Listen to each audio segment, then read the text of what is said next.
con la aceleración angular del conjunto de partículas, que por cierto es lo que yo estoy buscando, indicadores globales, no ecuaciones individuales para cada una de las partículas, porque esto es intratable, porque hay muchísimas. Esto que estoy dando yo acá, que es simple, a mí y a cualquiera de mis colegas nos deja, ¿cómo les diría? Como con una cosa acá en el estómago. ¿Por qué? Porque esto es parte de una ecuación mucho más general que no se deduce así, que se deduce a través de una cantidad que yo todavía no puedo incorporar, que se llama el momento angular. Y esta ecuación, esto que me dio a mí, es una componente de una ecuación más general. Pero yo les voy a pedir que, por el momento, ustedes sean pacientes, esperen una semana. Yo dentro de una semana les voy a mostrar cómo se deduce esto con toda corrección, definiendo un indicador del movimiento de rotación del cuerpo rígido, un indicador vectorial cuya derivada va a estar ligada al torque total vectorial que hacen todas las fuerzas sobre aquel cuerpo. Esto no está mal, no está para nada mal, pero es una aproximación escalar simple de un problema que en general es mucho más complejo. Entonces, resulta que la conclusión que yo tengo que sacar es que lo que pone en rotación a los cuerpos, y eso sí lo muestra mi deducción, lo que pone en rotación a los cuerpos, cambiándoles la velocidad angular, sea porque se las aumenta, sea porque se las disminuye, el cambio de velocidad angular está caracterizado no solo por las fuerzas, sino por el torque. El problema de la puerta. Yo puedo hacer toda la fuerza que quiera, pero si no la torqueo, verbo que acabo de inventar, poniendo la fuerza donde debo, nunca le voy a generar aceleración angular. No se trata de que haga fuerza, se trata de generar un torque, que es una fuerza que permite la aceleración angular del cuerpo, o sea, su cambio de velocidad angular, sea para aumentarla o para disminuirla. Eso serán casos particulares. Muy bien, entonces, mi conclusión es que cuando yo voy a analizar ahora rotaciones de cuerpos rígidos, tengo que tener en cuenta que lo que genera la rotación, o sea, lo que lo saca de su movimiento, sea con omega 0 o el que tenga, lo que lo acelera angularmente es el torque total. Hay fuerzas que no dan torque, no, claro que no. Las fuerzas cuya dirección pasa por el origen de coordenadas, esas no dan torque. Y otras sí. Entonces ahora vamos a ver toda una serie de ejemplos que permiten manejar, más que manejar, permiten resolver los problemas de rotación al principio más simples, luego mucho más complejos. Las rotaciones se complican rápidamente, ustedes ya van a ver. Empecemos por este ejemplo. Entonces, nuestra conclusión, esto lo voy a dejar porque a veces lo voy a usar, es que la suma de los torques aplicados en el sentido del eje de rotación es igual al momento de inercia del cuerpo alrededor de ese eje de rotación por la aceleración angular. Fíjense bien que contra mi voluntad no le pongo un sombrero de vector a esta ecuación porque es una ecuación escalar aplicada a la rotación del rígido a lo largo de uno de los ejes. Muy bien, entonces vamos con este ejemplo.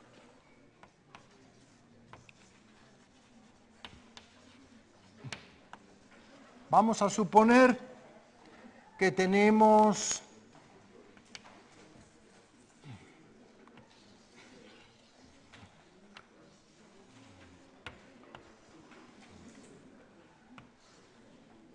una cuerda enrollada en un cilindro, una cuerda enrollada, una cuerda sin masa, muy livianita, enrollada en un cilindro que tiene radio R.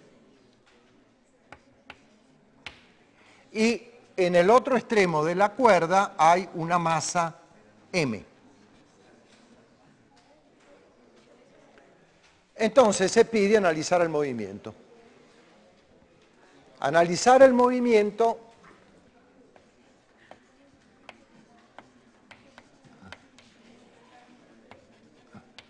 es una expresión general que quiere decir calcule todo lo que pueda calcular, que en este caso es con qué aceleración baja la masa M, con qué aceleración rota ese cilindro, cuánto vale la tensión de la cuerda y no mucho más. Entonces vamos a analizar el movimiento de esta cosa. Bueno, hay dos cuerpos. Está esto, que se supone que es un cilindro macizo de masa M grande y radio R grande, y está el cuerpito ese de masa M. Muy bien. ¿Qué va a ocurrir? Va a ocurrir que sobre este cuerpo actúa el peso. Y actúa la tensión de la cuerda. Pero la tensión de la cuerda también actúa aquí tangencialmente, porque la cuerda está tensa. Hay una fuerza que actúa sobre este pivote, generada por su sujeción al techo. Y entonces yo voy a analizar este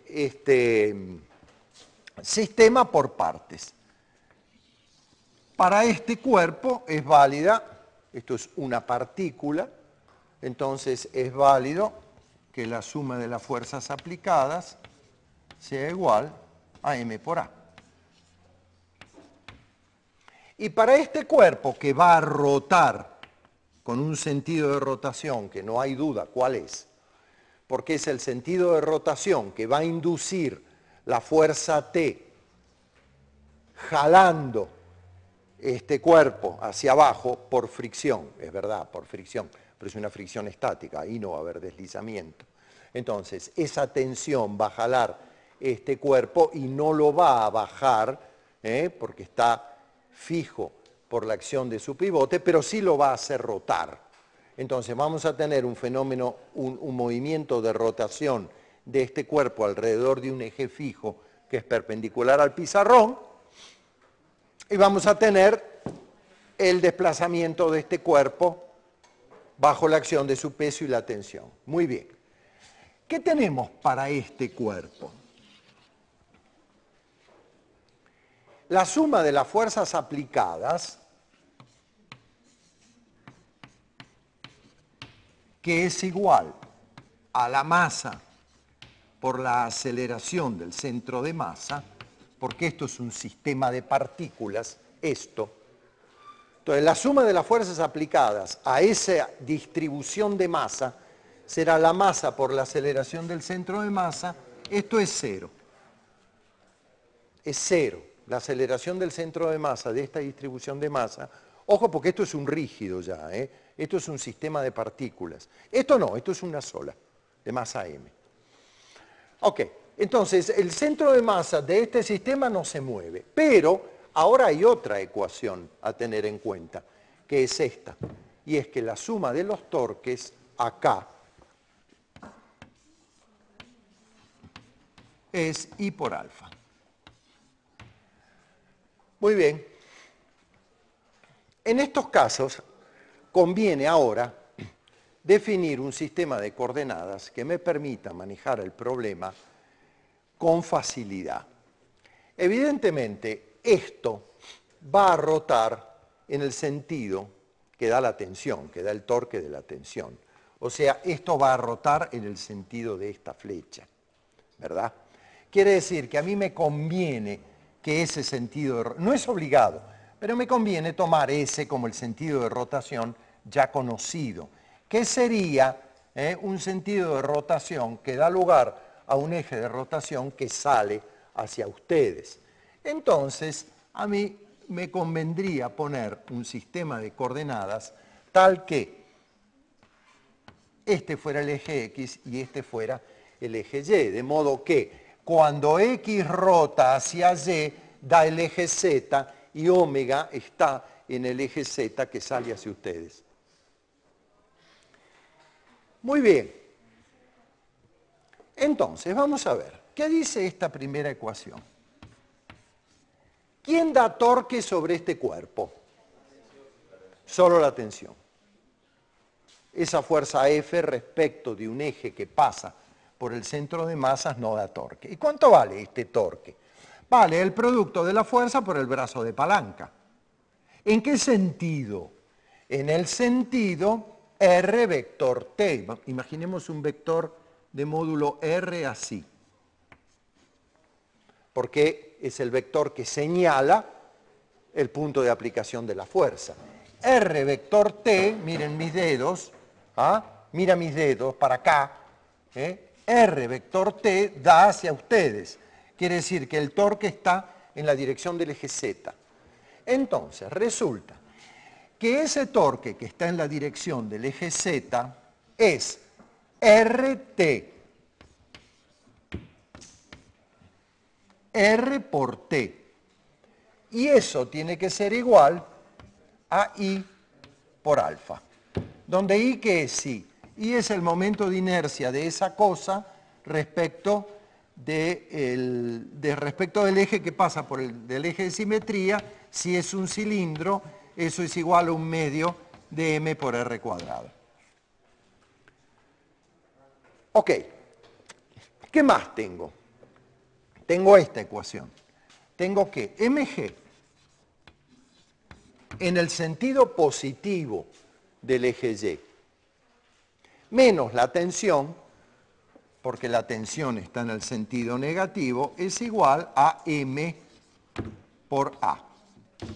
Muy bien. Una, dos ecuaciones. ¿Cuántas incógnitas hay? 3. La tensión, la aceleración angular, la aceleración de caída. Me olvidé que no debía borrar que I, en ese caso, el momento de inercia de esa cosa es M por R cuadrado. Muy bien. Ecuación 1, ecuación 2. Evidentemente falta un vínculo acá, porque hay una ecuación que falta, porque son 3 incógnitas, alfa, A y T. Pero el vínculo no es difícil de encontrar, porque si hacemos un pequeño dibujo de la polea,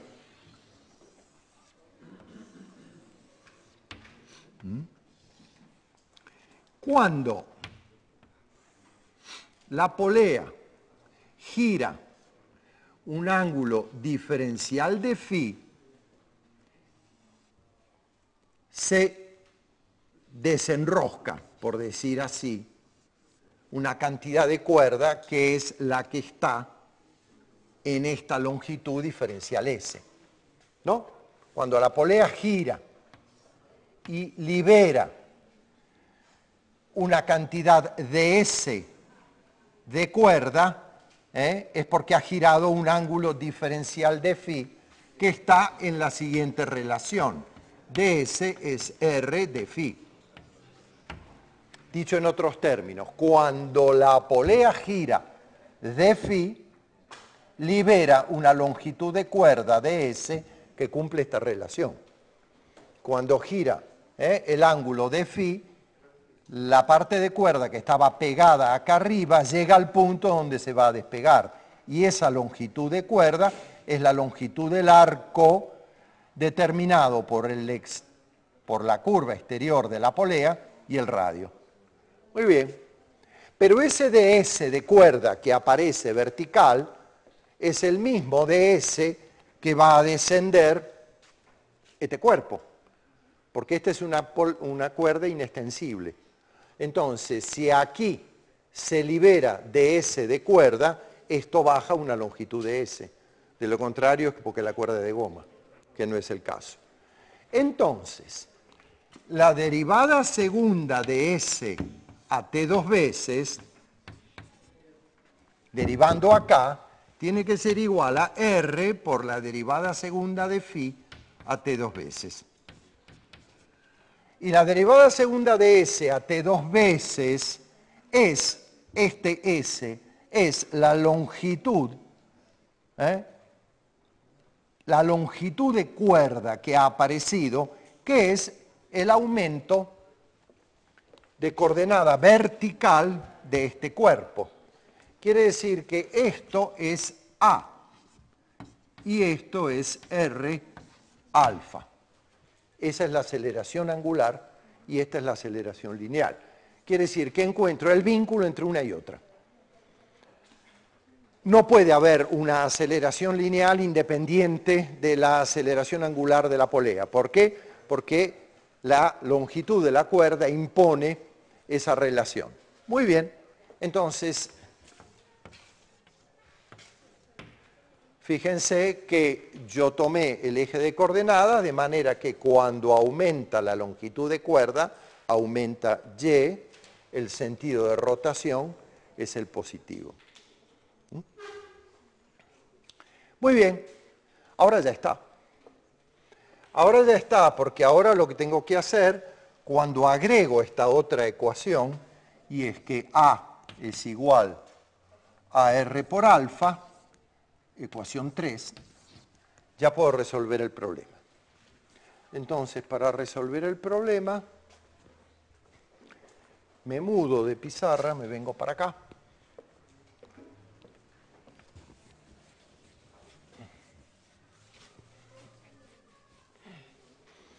Y, a ver, ¿qué voy a hacer? Voy a multiplicar la ecuación 1 por R. Y entonces la ecuación 1 me queda I por R cuadrado. No, perdón. Me queda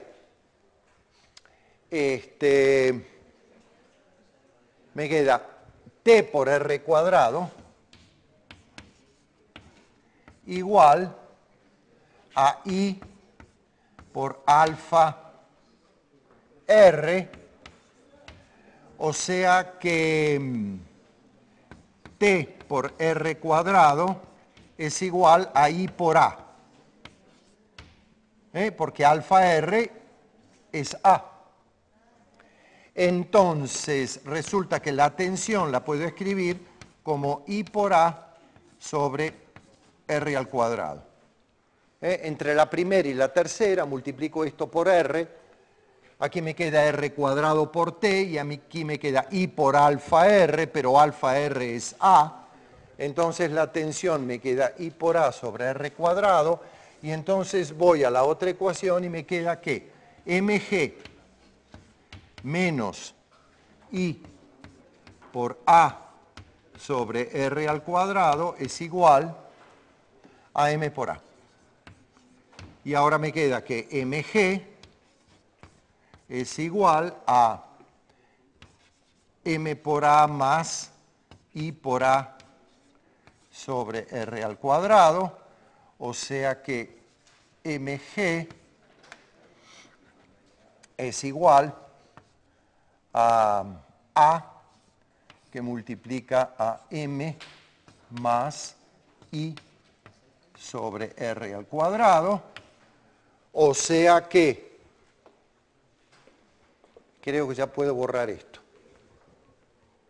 Bueno, sigo acá, no borro nada.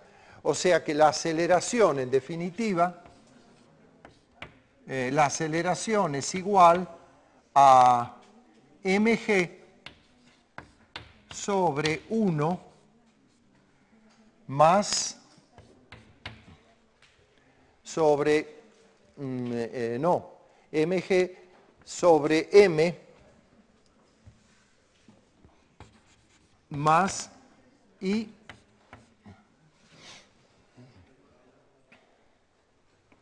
sobre R cuadrado. Ok, ese es el valor de la aceleración. todavía, todavía lo voy a modificar, voy a dividir todo por m. Y entonces me queda que A es G sobre, divido todo por m, 1 más I sobre m r cuadrado. Ojo que esta m chiquita, no es la masa de la polea, que es la m grande, que está el momento de inercia de la polea, depende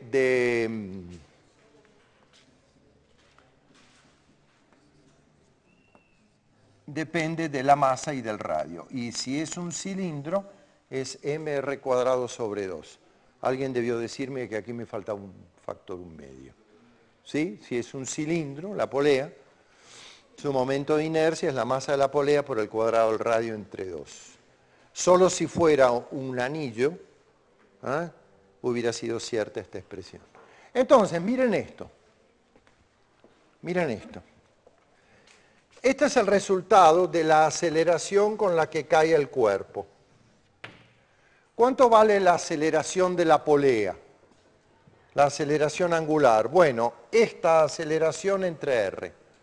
Una vez que tengo una de las incógnitas, reencontrar las otras es muy fácil. Dime.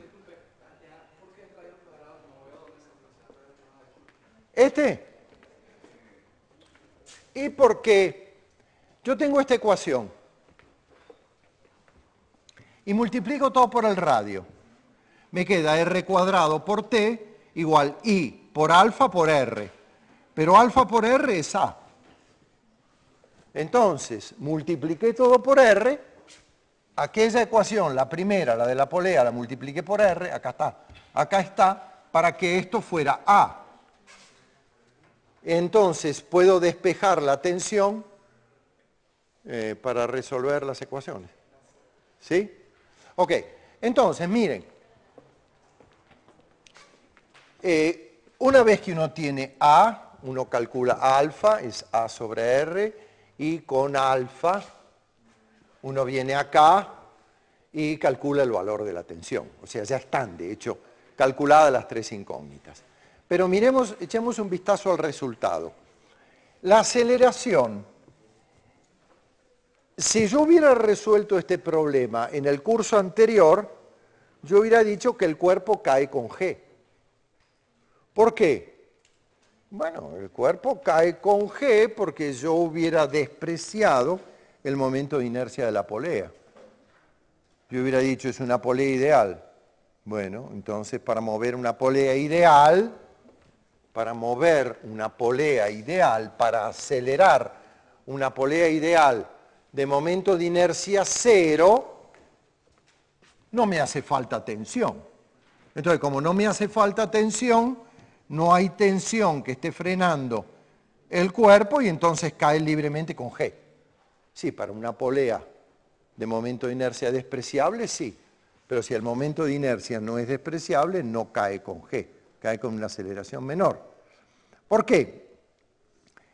Porque todo el trabajo de la fuerza externa, que es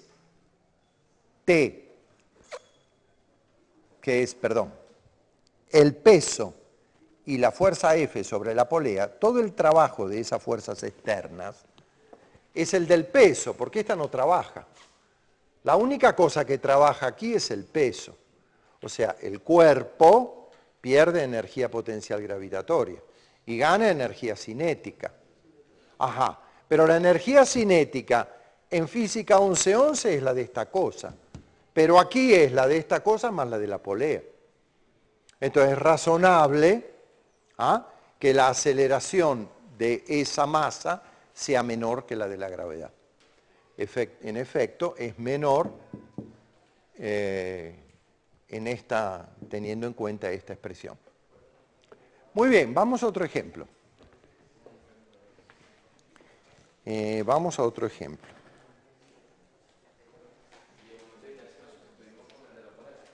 Bueno, sí, el momento de inercia es el que corresponde.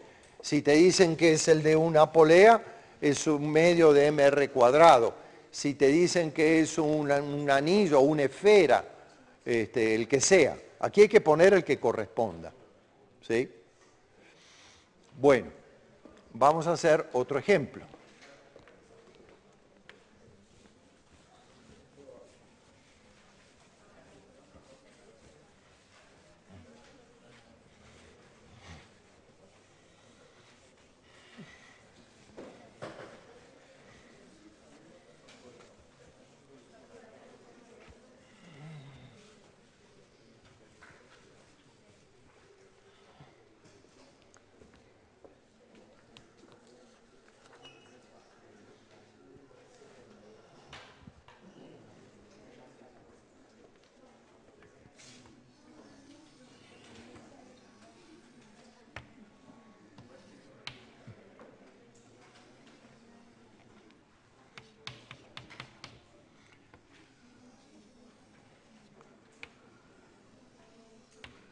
Vamos a suponer ahora que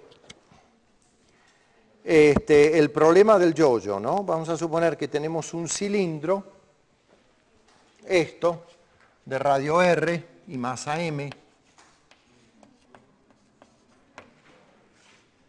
que tiene una cuerda ideal arrollada y lo dejamos que se caiga. Entonces quiero calcular cuál es la aceleración angular y cuál es la aceleración del centro de masa. Entonces vamos a ver, este cilindro, que tiene la cuerda arrollada, está sometido a la acción de dos fuerzas, de su peso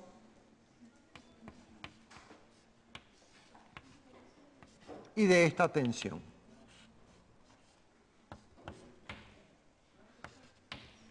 Esas son las fuerzas que actúan sobre el cilindro. Entonces yo voy a ver el movimiento de eso con las dos ecuaciones que conozco, la ecuación de torques para el cilindro y la ecuación de fuerzas para el centro de masa de ese cilindro. O sea que yo voy a decir que la suma de las fuerzas aplicadas es igual a m por la aceleración del centro de masa del sistema de partículas.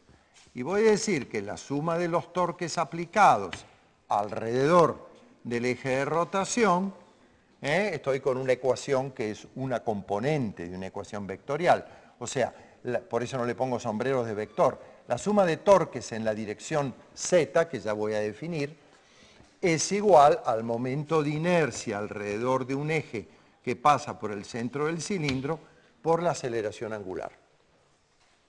Entonces vamos a ver, vamos a identificar las fuerzas. Ya están, no hay más que estas dos. Entonces, ¿qué quiere decir eso? Eso quiere decir que, obviamente, el cilindro se va a desenroscar en este sentido, va a rotar en ese sentido y va a caer. ¿Ah? Va a ir cayendo así. Muy bien, entonces voy a tomar eso como el sentido de rotación positivo. Voy a decir que este es el eje X, que este es el eje Y. Omega va en el sentido de rotación positivo y voy a las fuerzas que actúan sobre el sistema. ¿Quiénes son? Son la fuerza peso en la dirección vertical menos la tensión. El peso en la dirección vertical menos la tensión son las fuerzas que actúan sobre el centro de masa. Esta y esa. Y eso es igual a la masa por la aceleración del centro de masa. Muy bien. En la componente esto se da solo en la dirección que actúan esas fuerzas, que es la componente Y.